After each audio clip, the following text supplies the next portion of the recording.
গিনির কাণ্ড দেখুন, ও ঘুমাচ্ছিল, ঘুম থেকে উঠেছে আর ওর বাবা জাস্ট বেরিয়েছে। বাবা বেরিয়ে গেছে বলে ওর হেভি রাগ। এবার বাবা যেই আসছে ওয়েট করে দাঁড়িয়েছিল কখন আসবে।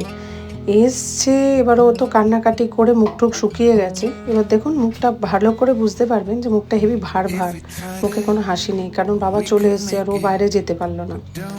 এরপর বাধ্য হয়ে ওর দিদিকে রেডি হয়ে ওকে নিয়ে বেরোতে হলো।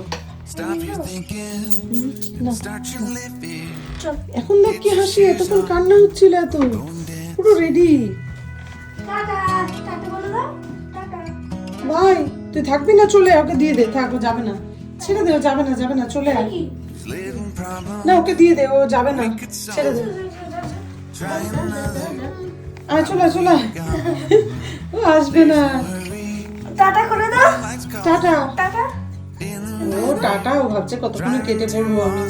দরজা বন্ধ করে দিতে বলছি, কি সাহস, কত বড় সাহস। আমি জানলা দিয়ে দেখছি যে ওর দিদি কিভাবে ওকে টেক কেয়ার করছে, কিভাবে সিঁড়ি দিয়ে নামাচ্ছে, কারণ ও সিঁড়ি দিয়ে নামতে পারে না, খুব কষ্ট করে উঠতে পারে কারোর হাত ধরে। আর ওরা দুজনেই যখন আমাকে দেখলো জানলা দিয়ে, ছোটটা হয়তো মনে মনে ভাবছে যে এইবার তো পালিয়ে বেঁচে গেছি, যাই এবার ঘুরে আসি, মা থাক একা, তাকিয়ে দেখছে ওই জন্য হাঁ করে।